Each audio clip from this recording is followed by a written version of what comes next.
Hello, welcome to another Gundam Operation 2 video. That is the new suit, the Gelgoog Vertex Kyanos. I think that's how you say that. You know, Kyanos Reeves. But, that's stupid. But, yeah, I got potentially two matches here for you, depending on how fast or slow I go here. This first match, which I know for sure is going to be here, this is from a not custom match, this is from a bunch of rating matches I did. And the second match, if it is going to be posted, is also a rating match.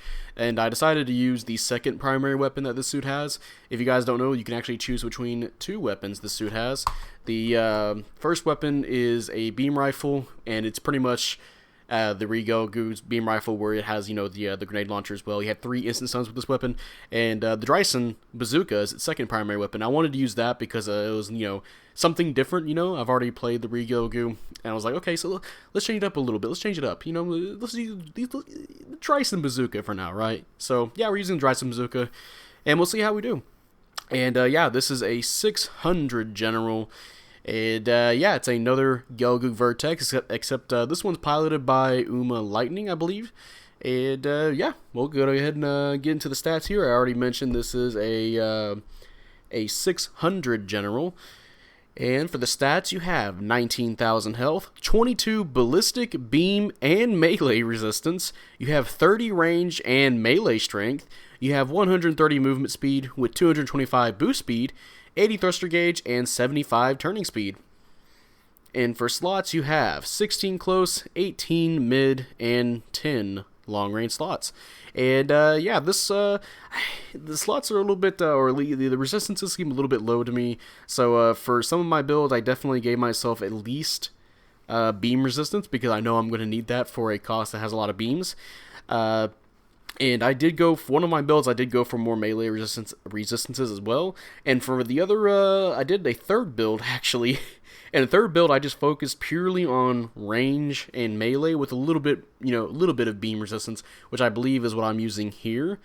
And yeah, you can do a few different builds with this, like a thruster gauge build, because this thing does have quick turn, and you know, you can definitely, it already has 80 thruster gauge, so you can give yourself even more, you know, do multiple quick turns, stuff like that. So yeah, again, the resistances I think need to be buffed up just a little bit, especially with how big the suit is. We'll get more into that later on. But yeah, now for the primary weapons, we'll start off with the first one that I'm not using here, which is the Gelgoog Beam Rifle GB, which is 2,100 damage, 6 rounds, and 400 range. And yeah, this is just a basic instant stun weapon, you know, beam rifle. This does come packed with the Gelgoog beam rifle grenade launcher, which I'll also list off here real fast. That's in the secondary weapons, which is 1,300 damage and 200 range. And yeah, that's 2 instant stuns for one weapon that you have. And yeah, one's a beam weapon, one's ballistic. That can be pretty helpful. The grenade launcher actually readies up pretty fast, and it can make for a really reliable instant stun, following up from one of your middle secondary weapons we'll get into. So yeah, you basically, if you're going with the Gelgoog beam rifle, you'll have 3 instant stuns to work with, which is pretty good. You know, that's you know, a lot of suits at this cost have at least, I say at least, you know, some have 2, and you'll have 3, so that can be pretty helpful for long stun locks. But you can switch this out with the Dryson Giant Bazooka, which is 2,150 damage with 8 rounds and 350 range, which is what I'm using right now. And yeah, it's a bazooka. It readies up decently quick, enough to where you can kind of sort of get a stun lock if somebody doesn't do a dodge roll in time, right? Even then, if they do dodge roll, it's really easy. It's a ballistic bazooka. You just shoot them near their feet after they do a dodge roll. So there you go. You can still kind of do a stun lock. And again, it's a ballistic damaging weapon, so ballistic damage does do, you know, if you have ballistic at this cost, you know, there's a few suits that don't have a lot of ballistic resistances, or people don't focus on that as much. So yeah, you'll be definitely getting a lot of damage for that. So yeah, nice primary weapons.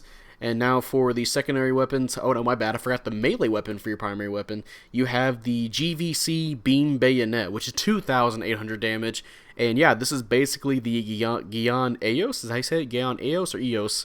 The Gion Eos moveset, Beam Bayonet, where, you know, it has that poking downswing. It has, or, you know, when it, that neutral swing, my bad. The neutral swing it does the it pokes downwards at somebody's feet, or the person in front of you you're fighting. It pokes at their feet, and has a decent amount of range to it. The left side swing, you just basically stick your saber straight out and try to poke somebody with it. And the right side swing, can cover behind you relatively well. The suit does have melee priority too, so don't expect to go past, some raid melee attacks. And the downswing also shares the same downswing with the Gan Eos. Be very careful when you do that downswing, because the Gan Eos is very notorious, or a lot of people playing the Gan Eos are very notorious for downswinging around their teammates because of how far it reaches. So be very careful when you're using that downswing around your teammates. But it does do a lot of damage. I've gotten consistently up like 5,000 damage on generals, raids, and low melee resistance support. So at least above 4,000 to 5,000 damage. So and I'm doing like melee builds, of course. So yeah, you can do a lot of damage if I should say the downswing does connect in 2 hits. So if you connect both hits of the downswing, you will get that big damage, right? Even then, the reach of it is pretty good. So yeah, it's a pretty nice melee weapon. But that's your only melee weapon, which is different from the regular Gelgoog Vertex, which has like 2 melee weapons. There's a few more differences. We'll get into that as well later down the line in skills.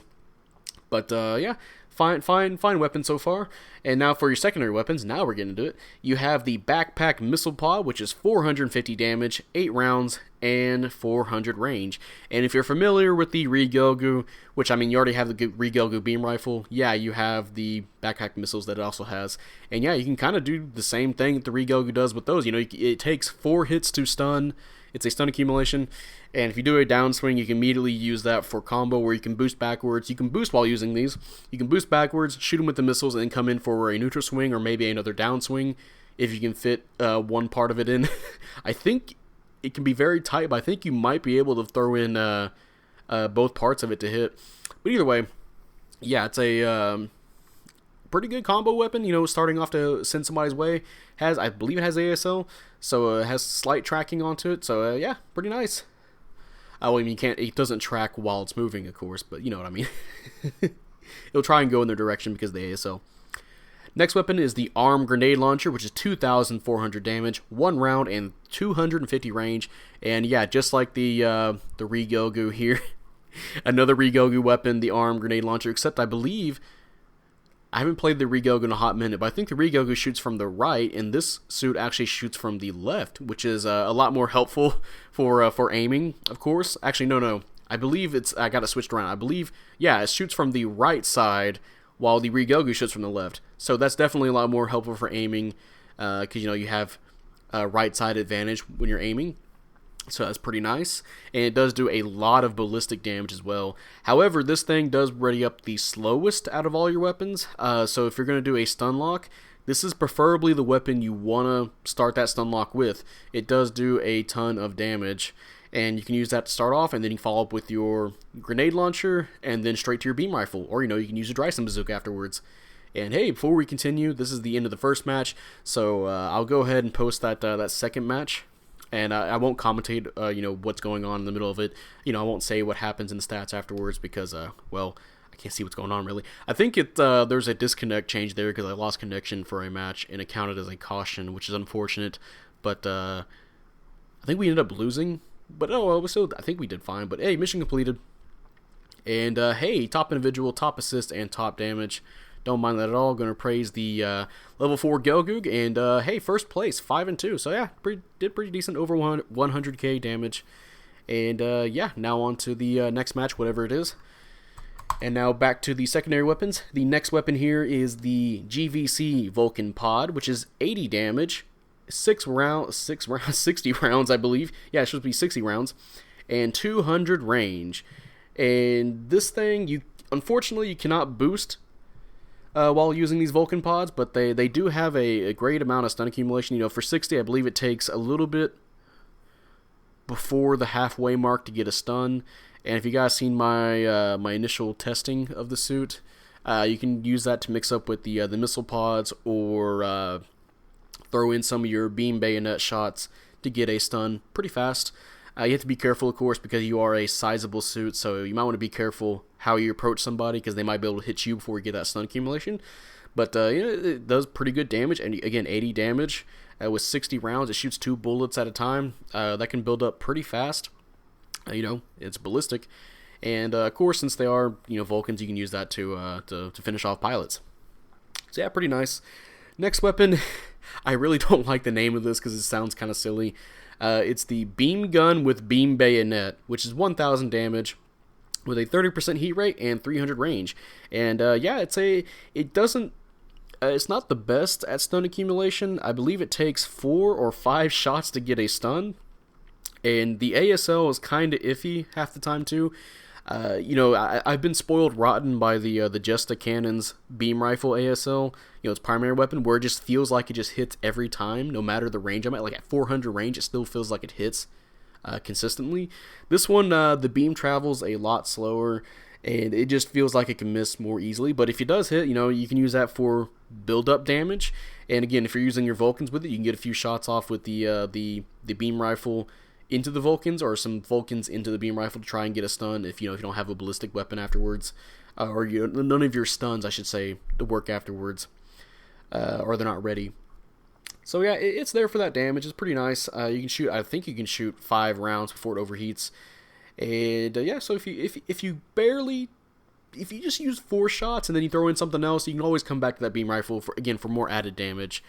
And 1,000 damage, not that bad. If you're hitting against raids, you can get some pretty high damage against them consistently. But yeah, finally, oh nope, we already mentioned the Gelgoog beam rifle grenade launcher, which that is a 3rd stun for this suit. Readies up pretty fast, and again, you can use that for a stun lock right after the arm grenade launcher. And finally, you actually have a shield, the GVC shield, which is 4,000 health, and it's considered a small size shield. And yeah, it's pretty small. If you remember the Gelgoog Vertex, it has a shield, and yeah, this thing has a shield too. Honestly, I kind of forget I even have a shield half the time using this suit, because I feel like maybe it's gotten destroyed this match, I just never noticed. But yeah, it's pretty easy to forget that you have it, especially with how big your suit is overall. A lot of people are probably going to be hitting you instead of the shield. But hey, if it does happen to block something, that's pretty nice. And now for these skills, you have Shock Absorber level 3. You have a double dodge roll, which is really nice. You have flight control, so you can boost while you're falling in the air or jumping in the air. I think you can jump as well. You have Blast Stabilizer, so mobile suit explosions don't affect you. You have Balancer, so you can hit while you do your melee while you're boosting. You can stop the boost, immediately do a melee, right? You don't have to wait until you come to a full stop. You have Ambac level 2. You have Quick Turn. So Quick Turn was on the original Vertex, and this one, I believe this is the first general to have a Quick Turn. The only other, I think every other suit that has a Quick Turn has been a raid. This one's on a general. If you guys don't know, it's basically like the Zoc reverse, except you can do it while boosting.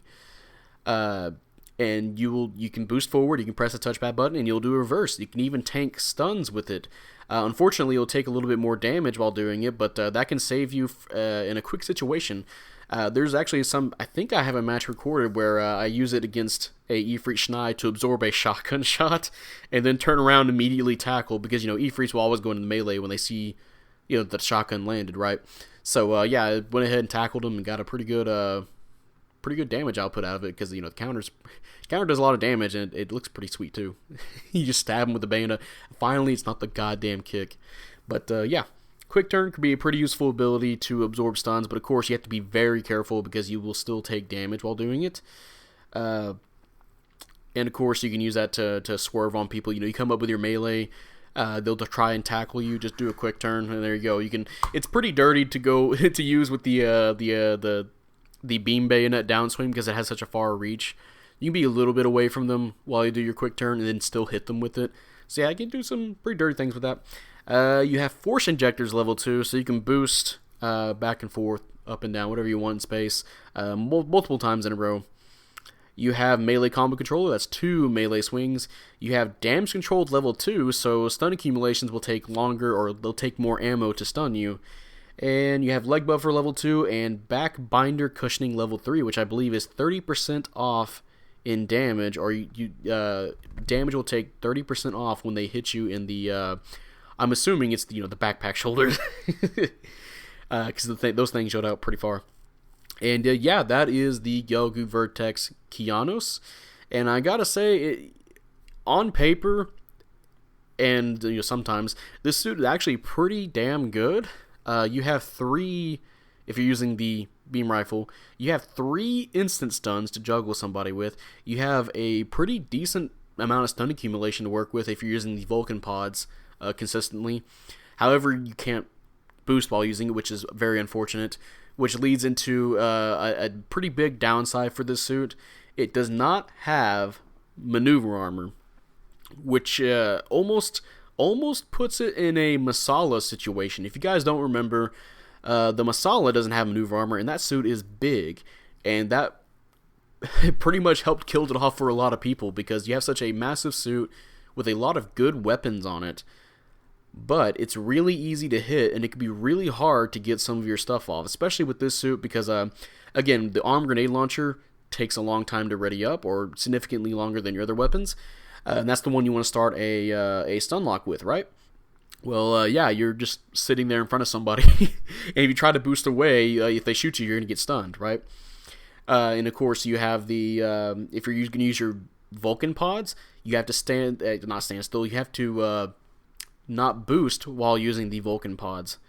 So it's very iffy on why they did that. I'm assuming the reason they didn't give them maneuver armor is so they didn't have a somewhat similar situation with the Rebabu, where you have multiple stun options, you have quick turn, and you can have a double dodge roll and still have maneuver armor. So they probably didn't want to give it, the smorgasbord of skills. But honestly, I would have probably taken away the double dodge roll to give it, or one of these skills. I'll probably even say take away quick turn just to give him maneuver armor. I feel like that would help it out a lot more. Maybe make it to where the Vulcans, you can boost while using the Vulcans, even though I don't know if that's even possible for those Vulcans, if they can swivel up and down.